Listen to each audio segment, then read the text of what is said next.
Welcome back, everyone, to another episode of Tabletop. Today, we are talking about all of the new TTRPGs that people should be looking out for in the new year. If you are someone who is just tired of doing the same old system, this is the episode for you. And today, I have a really amazing guest to talk through some of them with me. Her name is Sadie Pasley, and you probably know her as Sadie Oakleaf online, and she's been in a bunch of different things, including Game Master Monday as one of the actual play players, a couple of other actual plays, but also is a system designer. Currently, you are working on, I think the backer kit is going live in about a month and a half, but is for the Fortune Favors Dice. Is that correct? Yes. I'm super excited about that. Yeah, and it's sort of like a push your luck sort of system with the dice. Yeah, it's inspired by blackjack. Oh, amazing. Cool. Yeah. I was actually talking to some of my co-hosts recently about how it would be really fun in a game to make sort of social encounters have sort of that push your luck element where you could have, like a blackjack or a poker system or something that's a little bit more gambling like, but to apply those mechanics to situations that aren't combat, because that's the only real one in D&D that we really get mechanics applied to on a regular basis, So I'm super excited. Maybe we can talk about that at the end, because I want to hear this, how you went about designing it and what people should expect if they're interested in that system. But first, let's talk about all of these TTRPGs. You brought a list today. I did. I have a couple that I've been interested in that I would love to ask you about as well, in case you've heard about them. But when kind of finding new TTRPGs, where do you start? What are you looking for? Oh my goodness. I didn't even think about that question. Let's see. A lot of times I just see an idea, I see a pitch online that I just can't get out of my head. And usually it's an idea so unique or so intriguing that it just makes me stop and go, what if? Oh, that looks like an interesting system, and I think that I could tell a really amazing story or confront deep-seated questions by playing that game.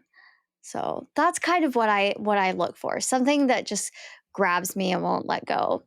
Yeah, so you're looking at it from more like a story angle of this would allow me to tell a specific type of story, or are you looking more at like, oh, this pitch mentions like a mechanics design that I think would be really fun to put into play with the sort of a scenario you have in your head, like that kind of thing? A little bit of both. I'm definitely less of a mechanics girly. Flavor is king, but I do like an intriguing mechanic. So if I hear about it, then I might let it roll around the brain a little bit. Yeah, absolutely. And for our folks a lot of folks kind of write in and they're saying that they're new GMs or they really only know about D&D from actual plays or whatever it is that have brought them into this orbit. Where are you finding these things? If people are like, I want to get more invested, but I don't really know even where to go. I know there's a ton of websites, there's your local game store, but where do you go for this kind of information? I go to a lot of friends. I follow a lot of really cool people on social media. Um, on I think the core the hub of where everybody's talking right now, I think, is Blue Sky. Mm-hmm. So that's where I'm getting a lot of recommendations and a lot of chatter about systems that are already out or have been out in the past year or are coming out eventually. And so I tend to follow a lot of other indie designers and people who love indie games. And that's where I, kind of keep an ear to the ground, if you will. That's amazing. Okay, cool. So why don't we just get right into it? So what is a game that you're super excited about? What brought it into your orbit, and why do you think it makes your list for the one in the new year that you're excited to play? Okay. Now, which one should I start with? Let's go ahead and start with Triangle Agency because it delivered recently for me. And I've also been, okay, so I am a huge fan of Warehouse 13, but I'm also just a fan of that whole idea of, workers going out trying to solve mysteries and um, find dangerous artifacts and stuff like that. And so my husband and I have also been watching The Librarians, which is right up in the same alley. And you add um, corporate anti-capitalist conspiracy themes, and you get triangle agency. I have not had a chance to really dig into the mechanics yet, but the overall conceit of it is really fascinating. And I heard that there's like top secret elements in the game that you unlock or something. Oh, So cool. I'm really intrigued, and also my curiosity is dangerous. Um, if I have a question in my head, then I just have to know the answer. I have to Google it or find out the answer, no matter the psychic damage it may bring. so, Do so you I'm looking forward to that. yeah, triangle agency. So like does it come with a background setting or sort of like a lore primer in the system, or what got you hooked Um, in? I I think a lot of what got me hooked in was the comparisons to Warehouse 13 and the librarians. Yeah. Um, the setting, I think it does have a setting. I think it's a little bit different, but um, yeah, it's very very corporate in a fun way. Yeah, So right. Cool. That's amazing. And does it follow any one of? I know that you said you're not super deep into the mechanics yet, right, but yeah. does it follow any of the sort of major hierarchies of systems, like a D20 system or a 2D6 system or anything like that? Oh, I don't remember. I don't think it does. Cool. That's amazing. So, where if someone was to try to find this TTRPG, Hmm. where would they go online? So I pulled it up right now, and if you go to hauntedtable.games, you can find it. Ooh, It's amazing. also inspired by stories like the SCP Foundation. So if you like that kind of, horror and stuff Yeah. like that. Yeah. So like paranormal investigation, corporate horror, like what else could you want, right? Yeah, I mean the SCP is something that just like I've known since I was a kid, and just has always had like a little part of my brain of like, oh, I definitely need to do something in that sort of situation someday, or like create a Absolutely. campaign around it. That's amazing. Cool. I want to kind of go as well into sort of the horror game slash like adventure game Yeah. milieu. I think that the one I've played recently. Have you ever heard of Arkham Horror, the card game that people play a bunch? I think I've heard of it, but I have not played it. Yeah, so it's like a game where people can basically build decks, and then you're Hmm. sort of playing cards based off that. Well, the same studio, they were like, well, okay, we have Call of Cthulhu, classic Right. in the Oh, yeah. space. However, that is very much like a horror, you're grim dark, you're gonna die sort of setting thing. Right. And so they made this new one that's a lot more like swashbuckly, I guess. It's Mm, sort of mhm. like, and so you get a team of investigators. You can either make your own investigators, or you can actually buy. There's like sort of like a thing similar to the Red Box for D&D, where you can just buy, and it Mm, has like an adventure to start you out and some right. characters. Um, and it is a dice pool game, which is so cool. It's like such a Right. cool system where like you basically build your person, and you're trying to roll under their skill level. So it's like one Yeah. to six, and you're rolling dice, but you can use as many dice as you want in a roll. Mhm. Um, However, if like let's say you're in a narrative scene, you have six dice, and you can use them to do six different things and roll, and maybe not Right. do all of those things, or you could use all of them to do one thing and probably do it. Yeah. It's like such a Oh, fun, I such a fun little love way to do it. I love games that do that. I love games that make you make a hard choice. Yeah. Yeah, it's truly. So I've only played one session of it with a friend of the pod, Mac, but he was just doing like one of the pre-built scenarios, and it was really fun because we were in this house all trying to figure out like this cipher that comes with it, and we were kind of doing that Mm-hmm. manually. And he was like, "You hear something like banging around in the basement." And you live here, nothing is in the basement. And basically we all had 6 dice each to try to like Right. prepare for whatever we were going to have to deal with in the basement. And that was just like such a cool little mechanic. It kind of puts everything on a clock immediately. It was just really, really fun. It was really cool. I love a good clock too. Yeah, exactly. And I love it when it's not intrusive, you know what I mean, where Yeah, yeah, yeah, it just feels like, oh, this is just how this game works. It doesn't feel like the right. GM is trying to like, let's move things along or whatever it is. So Exactly. yeah. Cool. Yeah. And I think you can buy that on Fantasy Flight Games. So if people are interested, it's one of the bigger sort of game manufacturers at this point, I guess. But you could also probably find it at your local game store. All right. Hit us with another one. What's your next one?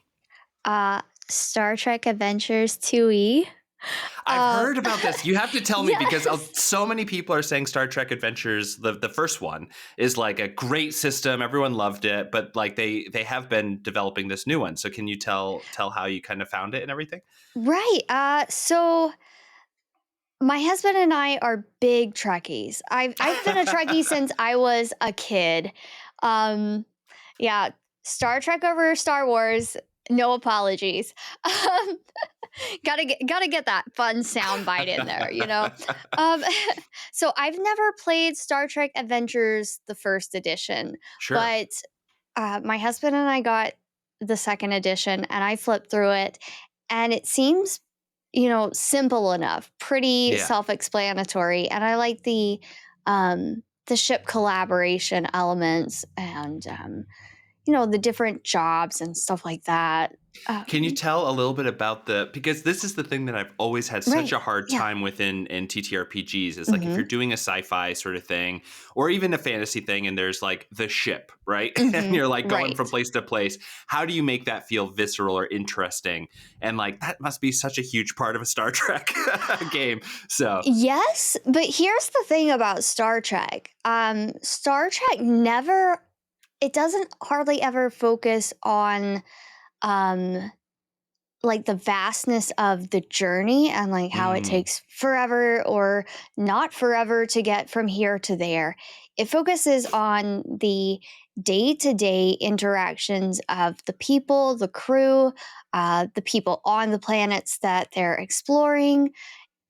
It's really about those interpersonal relationships, you know, uh, and that's how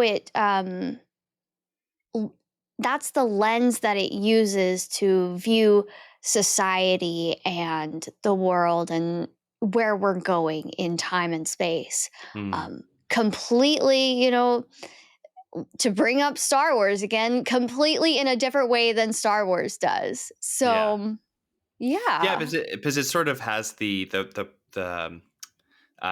gosh, I'm going back. My last time I was like super into Star Trek was Voyager. I loved Voyager. I I would love watch it Voyager.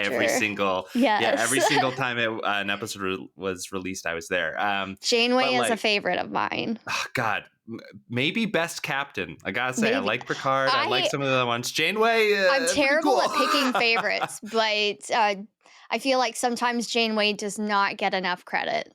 Yeah, for sure. Overlooked, our queen. But yeah, so I'm trying to think like the Prime Directive and the Federation. Their whole goal is like non-interference, and yet Right.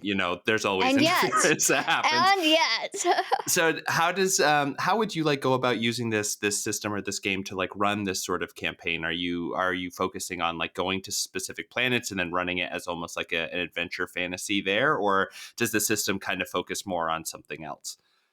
I think the system is probably what you make of it. I would actually run it a little bit more like lower decks. Ah, okay. So if the last time you were into Star Trek was Voyager, you may have not seen Lower Decks, but it is really good at drilling down into those interpersonal relationships that Star Trek does a great job with. And I think that it's a lot more accessible to players to approach that kind of story conceit than to jump into like, oh, the captain and this and that. Like you could, Yeah, but there are so many different stories that you can tell in a Star Trek universe. So, and I'm absolutely. all for just like adjusting systems to meet you where you want in a story. Yeah. What level of I never find a system that is perfect for what I want. So, right. What so talking about the system a little bit, what level of crunch would you say? You said you flipped through it pretty quickly, so right. probably don't have Yeah. the complete understanding yet. But would you say that it's like a Pathfinder level where it's like super granular, or N- is it something more like a Power no. by the Apocalypse that's a little bit more cinematic or something I like would that? say that it's maybe a little bit crunchier than Powered by the Apocalypse. Way more accessible than, D&D or Pathfinder. Cool. Okay. Well, that's a good level. Maybe we'll use that as the crunch level on these systems. So we'll go from, Yeah. Powered by the Yeah. Apocalypse Well, okay, to but to here's the Pathfinder. thing though. Yeah. Not to go too far on an aside, on a tangent, but I think that, people don't realize how crunchy Powered by the Apocalypse games can be. They're a Yeah. lot more crunchy than people realize, and I think a lot of it is in the story structures and because like the moves and things like that are pretty self-explanatory, pretty easy, pretty rules light, but it's all the added stuff um, when you get into the way that Powered by the Apocalypse games like to try to support the GM in pacing and things like that by kind of doing more of the like heavy lifting for the GM. As a GM, I don't like that. I Hmm. want to just kind of fly by the seat of my pants with the pacing and not try to keep track of tickers and things like that to keep That's things moving. That's so interesting. I've actually never played a Power by the Apocalypse game that has any of that. So most of my experience, I will admit, has been in Monster of the Week. So that's like a very Okay. specific one. Right. So I will say I have been scared off of a I've couple of other ones before. Right. I So haven't played that one. I've heard that that is one of the better ones as far as simplicity, yeah, etc. because going off of what you said, it might be, and this is take a drink if you play the tabletop game where I evangelize Monster of the Week. But one of the rules of the game is play to find out. So it's like a very Right. low prep, very like improvisational. Like Yeah. the only clock that it makes you have is sort of like Mhm. if the players never came to this story, what are the different Right. steps of the story? And so that you just sort of like build that out for you just for reference in your brain. You almost never use Right. that in any real way. But it's yeah, I would definitely suggest that too. But yeah, that's good to know because I've looked into like I think Apocalypse World was one of them or Monster Hearts, and some of Mhm. those feel like very mechanical. When the thing that I Right, like yeah. most about Powered by the Apocalypse is 2d6 roll. There's a middle value that's like a partial Exactly. success, and then the other things. We need more 1 or 2 page Powered by the Apocalypse games. That's what I'm Truly. gonna say on that. More honey heists. Yes. I'm going to pop over here. I think I've talked about this one before Yeah. on the podcast, but I still have yet to play it. So I'm going to say it again as a way Okay. to keep Yeah. myself accountable. But Never Going Home. This looks like such a cool game. Oh, Super. It's like very specific storytelling. I will say, right. like it's for a very specific type of Mhm. game. But it's essentially the conceit is World War I is happening. The Battle of the Right. Somme happens, Mhm. and the amount of like death and misery is so intense that it rips a hole into a different dimension and bad things start coming out of that dimension. And instead of all of the nations Whoa. being like, hey, let's work together to close up that rip, Mhm. everyone's like, no, this is how we win World War One is to Right. like use Oh, that. wow. That's And heavy. so it's pretty heavy. And in fact, That's it right says up my alley. I love a good heavy game. Yeah, the thing about this that's really interesting, I was reading through it, and like one of the things to the GM, it's like, Right. tell your players to like make characters. Absolutely, Mhm. you want to be invested in your characters. Right. However, they should try to be more invested in the squad or the regiment rather than the Yeah. player character, Mhm. because you're gonna go through a lot of them. It's Yeah. like the whole thing is like it's trying to show you Right. The or story's like about the squad, not the individual yeah, characters. exactly. And some I of the love stuff in here that. is like just super cool when it comes to like it uses a deck of cards for the magic system, and each of the cards represents memories that you have to get rid of, Right. like of your human self, to be able to harness this other power that's now in the world.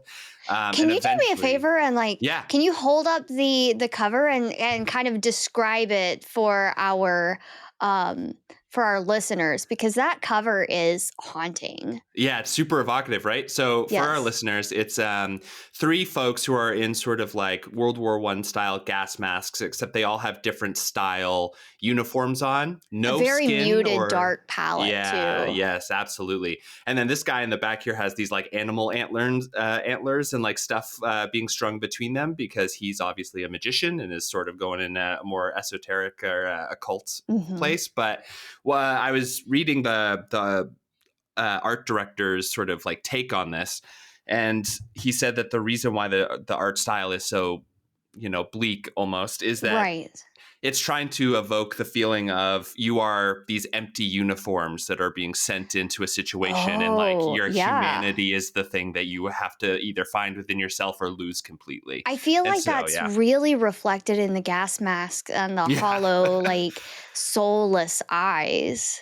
Yeah, it's definitely Wow. it's a very specific theme. It's very like it's going to be sort of a dark campaign, but Yeah. it's very cool that some of the missions that it kind of gives you as examples is, you're in a trench with your squad, and then like half a mile down the trench there's something called a trench walker that is created, which Right. is when you use too much magic and you become something Mm. that's not quite Mhm. human anymore.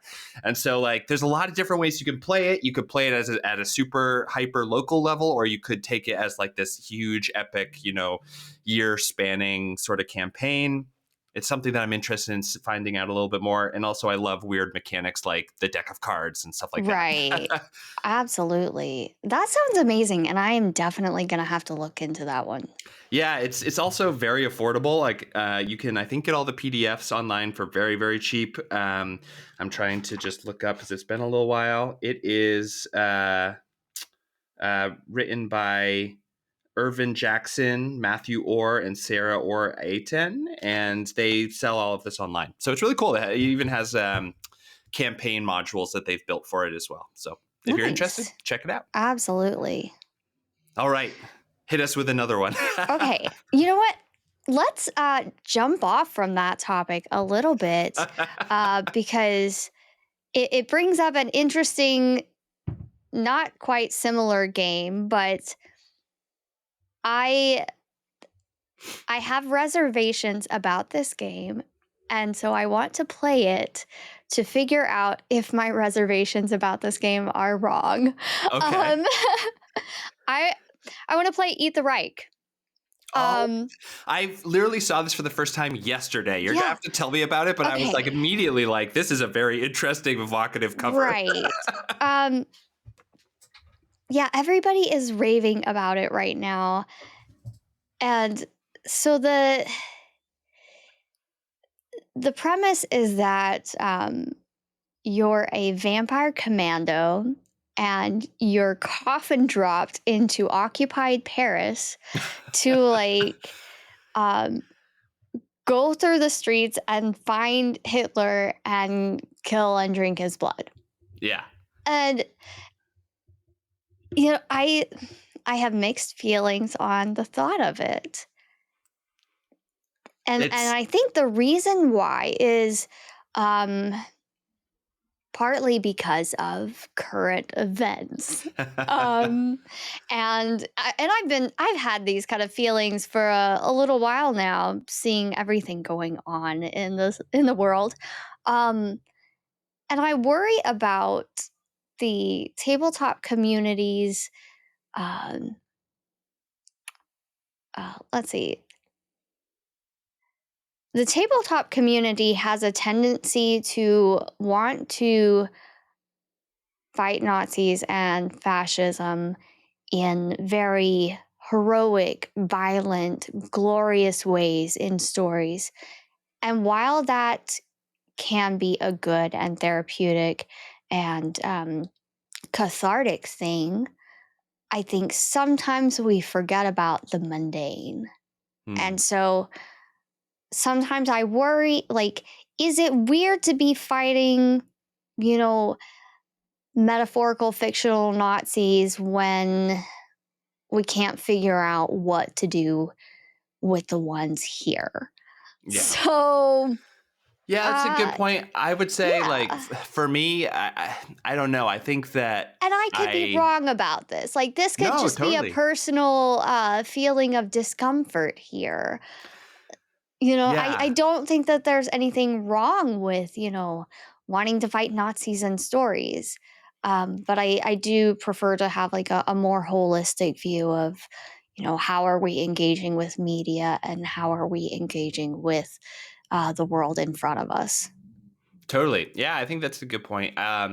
I think that there is like a long, like kind of punk rock tradition when it comes Yeah. to that kind of stuff. When That's a true. lot of Like, I like do punk love the music punk and rock. Like, the punk rock art for Etherite it's gorgeous. And I yeah, love it so much. and I think that the thing that I would say to it's not really a response to any of your concerns. Sorry, I don't have No, I don't it's have fine. answers. I don't think. Here's the Yeah, but thing, I don't have the answers. I haven't yeah, read the right. book yet. I want to read the book and play it and find out, maybe I'm wrong. Maybe this game does have more to it than, just making ourselves feel good and feel like we're doing something Hmm. when we Yeah, maybe aren't. I think that that's a good point. There's a level of like sedentary sort of habits people have, especially Self-soothing. yeah, Yeah. in the social media age, and that definitely can be problematic. The thing that I think I just want out of the next like 4 years is to see a ton of anti-fascist stories coming out. And Yes, so if this is the way it absolutely. starts, then like, okay, we'll You know try it. what? I Here's the thing. I am all for imperfect actions and imperfect attempts at progress because we can't just be perfect. We try our best and we keep moving forward, and sometimes that might be playing a game that might not actually do anything but, make us think about things. And maybe Yeah. that's worth it. Yeah, I think that for me that when approaching that sort of game, the only thing I really worry about is the sort of Scorsese effect of people misunderstanding the point of some stories in that Right. space. Yeah. And that's always a little concerning, but I'm still going to give this one a look. Like you, I Yeah, haven't seen absolutely. anything about it other than this cover. And so I want to jump into it and I kind of want to see how it's structured as a system as well, if it has Right. any mechanics in there for thought or philosophy, or if it is just a Exactly. combat simulator. Right. um, Yeah. Yeah. yeah, it'll be interesting. Let After you like take a look, if you do end up getting it, please send me a message and we'll have you back on to talk more Absolutely. about it, because that's Absolutely. I feel like I'm seeing that everywhere in the last week Right. and a half. So cool. Yeah, understandably too. Yeah, right. This one is for Franco, my one of my co-hosts. Yes. He loves this game, Cairn. It is Yes. super I've rules light. I've heard great things about Karen. Yeah, and they just had their 2E launch, Yeah. so I'm excited to jump Ooh, in. that is exciting. I've played a little bit with Franco Mhm. so far. I've enjoyed it. The OSR community right now is really having a field day. Like it has Morkborg, it has Cairn, it has Yes. Into the Odd. A I bunch of love stuff is Into the coming out. Odd. So I'm excited to give it a little bit more time, because I really have only played with OSR systems as like one-shot simulators, if that Right. makes sense. So I'm really interested to see if it has enough meat on the bone to continue on. Franco runs stuff in this system all the time and says that it works great, but he also Yeah. is like very enmeshed in that community and kind of knows the philosophy about how to run those games for a long time. Right. So I really want to see an emergence of kind of a marriage between OSR and narrative games. I feel mm, like whatever comes out of that would be really fascinating. yeah, I feel like because the philosophy of the OSR community is very much what you were saying earlier of like I don't want the game to get in the way of my Right. storytelling. Yeah. Like they are very much like I do not want the narrative to get in the way of the actual playing of the game. And so if we can Mhm. marry those two thoughts together somehow, that's like let's like not let Right. anything get in our way kind of Yeah. thing. So Yeah, yeah, it'll support be the really things that interesting. need supported and let the rest sort out of itself. Yeah, totally. So I'm really excited to jump into another OSR game like that. But I've had a blast running quick things with Morkborg. I think that all of these systems are perfect if you're like a no or low prep DM, Yeah. just because they're very easy to roll up characters. There's a lot of generators online, and there's also a ton of content. So you can just pull a dungeon down for free from somewhere and be like, we're running this today. Yeah, yeah. I think they can be a little bit challenging if you're not really a dungeon crawler type of player or GM. But in general, the simplicity, it's beautiful. I Yeah, love that. totally. All right, what's your next one? I think we have probably time for like two more. So pick your two Oh, favorite and we'll do okay. those. Let's see. Let's go with um you know what? It's a D&D killer. Let's talk about Tales of the Valiant. Okay, okay. Please, Yeah. can you give me sort of as somebody who knows very little about it? Could you give me Right. sort of a top level, like what is this? Why are people all talking about this? Because, like you said, they are talking about it as like a D and D killer and things like that. So, Right. Okay. So it's basically really similar to 5e. There's a mm, few quality of life updates. Um, I don't remember all the rules to 5e, so but it is an easy swap, especially for somebody who doesn't really want to, stay joined at the hip with um, Wizards of the Coast anymore. yeah. So it's an easy swap. They they put out really interesting monsters and stuff like that. The Monster Vault 2 is coming out. Also, the last thing that my husband and I backed is going to come out with a multiverse. There's yeah, there's going to be like a multiverse expansion, um, and that's going to be a blast. And they're coming out with something called a void warlock, and I Ooh, am so excited about that because I love a good pact. It's yeah. a lot of fun. You know, you push your characters and have them make interesting, difficult decisions. I'm all here for that. It sounds like almost that they're trying to get into like sort of a spell jammer sort of situation where you're doing a bunch of stuff, you're going around. It sounds like interdimensional Yeah, travel is a thing. yeah, That's very cool. yeah, um, traveling between different universes and through portals and stuff like that. It's gonna be a blast. Yeah. So yeah, that definitely sounds like if you are at a table that is hooked on 5e, start to want to start introducing something else. It might be a good place to Exactly. start as a way to wean them off of just 5e straight. Definitely, definitely. It's 5e compatible too. So even if you want to just like pull from it and get them used to the idea of other games, that's doable. Yeah, absolutely.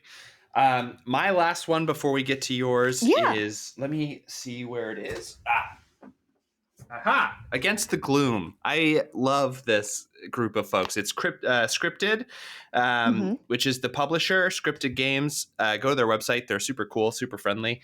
They've been on the podcast a few times, but they sent me this after I backed sort of their designer sort of initiative this year. And man, I've got a chance to play this a couple times. It's a blast. It's sort of just like, okay, build a playlist with your friends. Mhm. Uh, each of you gets to select sort of like your song, that's your character's song, and then you're a band that is Oh my flying around gosh. in sort of like space trying to like repel the gloom, which is I think a veiled metaphor for depression. But Right. it is basically like your different types of people within the band. Like you can be like the guy who Yeah. like keeps the beat, or like the soloist and all that kind of thing. That And cover is gorgeous I too. know, isn't it so The cool? And colors. Ah. it's amazing. It's super, super great. And then there's like different, like the skills are shred, jam, riff, and groove, which I think is just Oh really my funny. goodness. I love Um, that. This and game then is like right there's, up my alley. yeah, you got to try it. Just from what we've been talking about and sort of what games I've been hearing I you're have interested a in, I I think have you'd a like it. general TTRPG character inspiration playlist that I call Messy Songs for Messy People. And it has, let's see, let me look. Um, it has over 40 hours on it, and I think 600 or 700 songs. Yeah, So perfect. yeah, This is the game for you, because not only is it like you're playing with your friends, doing fake like punk rock music kind of stuff, but also like the actual songs that you put into the playlist can be used as resources, yeah, which I think is just super cool as that's well. So that's really cool. give it a look. It's pretty easy to pick up. I think it's a 2d6 system, very simple. Give it a shot. I think the art is beautiful. They did a great job, and I finally got my copy, and I just think people should play it. So, Against the Gloom by Dustin Patrick Winter, one of the scripted. So you can go to Scripted Games on the websites. I forget what their actual website is, but type it into Google. I'm sure you'll find it. I just It'll had be it good pulled stuff. up. It's yes, it is scripted games. Yeah. So- Perfect. And like their past one, I was playing last year. It's called Psychic Trash Detectives, where you're all like trash animals, like like Oh my raccoons gosh, and fruit I flies love and all that that. kind of stuff. And you're uncovering mysteries based off your psychic powers about going through people's trash. It's amazing. So Oh my gosh, I'm gonna have to find them on social media.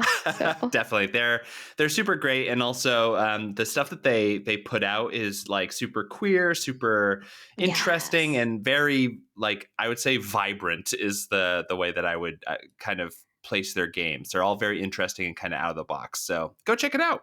That's my last one for the app. But Sadie, take us home. What's the last one that you're super excited about for the new year? let's see. I know I'm putting you on the spot because you probably have No, another 10. no, it's fine. It's fine. Um, I'm gonna say I'm gonna say Romcom Drama Bomb. Okay, tell me all about this. I've never even heard of it.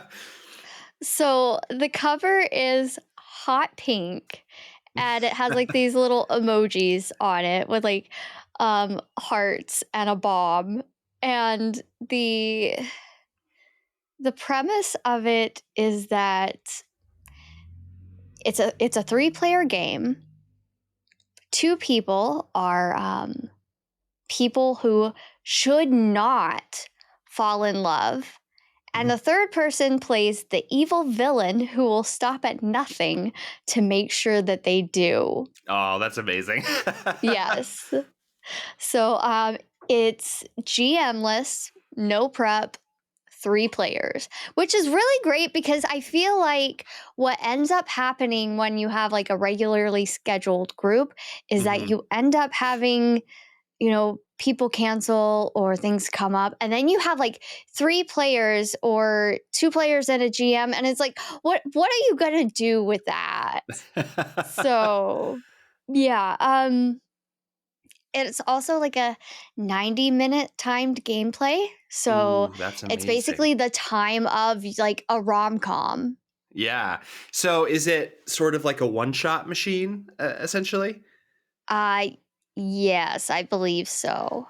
I feel like people need to embrace that type of system way more Yes. because you can have such cool, like, even if it's just like this is the date episode of, like you were saying, like the rest of the Yes. party can't make it. Right. I mean, seriously, like you can have like, your Christmas episode, your romance episode, whatever.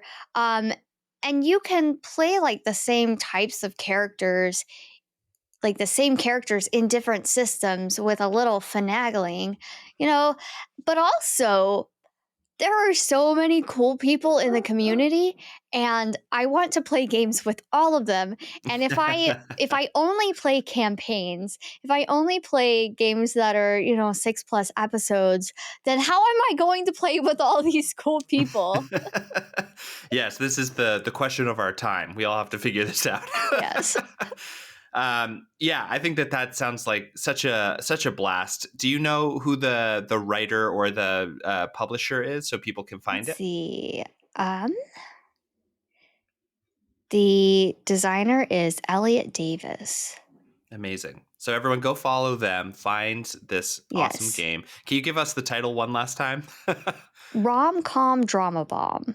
Okay, yeah, it's obviously they have a marketing person on their team because that's a great name. um, Yeah, no, this is like an indie game. There's like a version of it on itch. So, yeah, easy to find, easy to oh download. yeah.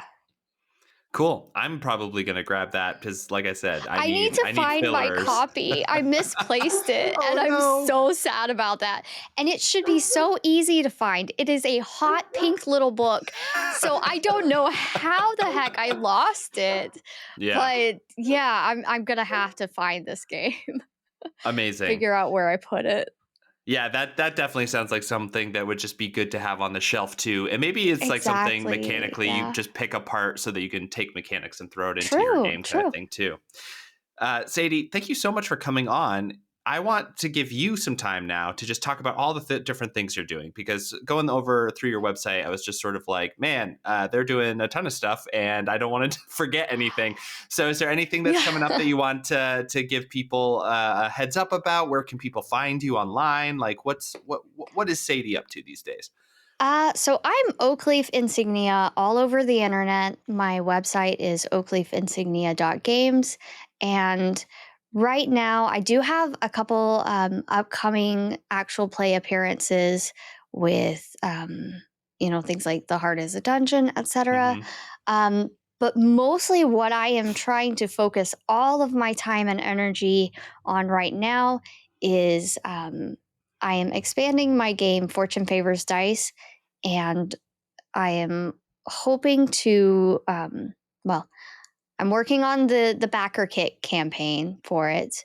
And hopefully it will launch with their Pocketopia event Cool. March 13th. So I am super excited about that.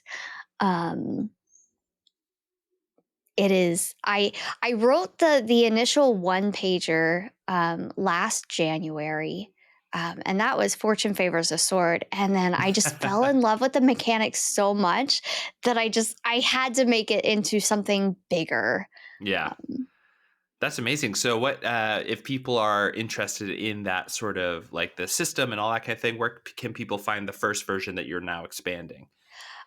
so the first version that I'm expanding is on itch.io. It's Fortune Favors Dice, and that includes Fortune Favors a Sword, which was the initial version. It also includes a bundle of very simple like hacks of that one page system. So I kind of describe it as like a game engine because it's so easily hackable. But the expanded version is going to have, um, a few set genres, including, Fortune favors a sword, Fortune favors lasers, Fortune favors fangs, Fortune favors the deep, and Fortune favors the beat. Nice. So lots of different fun genres, expanded ideas for multi-session play. Like, it's not really designed to be like a long campaign game with lots of level ups and things like that. But I Hmm. do want to give support to, shorter arcs and things like that. Amazing. Cool. So everyone go find that backer kit. Put a reminder in your phone. March, you said 31st or March 13th. 13th? I got it backwards. Yes. That's okay. That's okay. It happens. Yeah. So go And find that that, link put it is on your like schedule. right on the front page of my website. So it's Amazing. easy to find. Cool. Anything else if people want to get in touch either on socials or anything like that? Is it still Oakleaf Insignia on socials as well? Yes, yes. And the best place I think to really keep track of what I'm doing and things like that is probably Blue Sky. I post there more often than other places, especially with all the shakeups in social media right now. We'll see Yeah. what happens. I'm gonna try to keep a presence everywhere, but Yeah, the social media empires are falling. Everyone good, doesn't know where to go. good. I welcome their downfall, but also I gotta find a place to be so people can find me. Yeah. It's like couldn't happen to a nicer group of people, but also I do need these things to figure out like how to Yeah, I feel you. Well, thank you so much for coming on.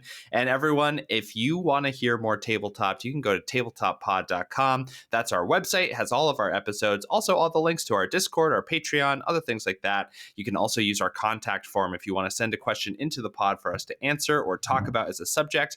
And of course, you can always just send us a rating or review on whatever podcatcher you're using. And Thanks everyone, so much for having me of and for all the course. good recommendations. Yeah, we're gonna definitely. I basically Grant from Game Master Monday Yes. suggested you super highly, and also was like Grant's this. a good friend. Grant's Yeah, top and tier. Like, and also was like this person is just a walking encyclopedia of TTRPGs. So I'm sure that we can I get you don't know back about on. that.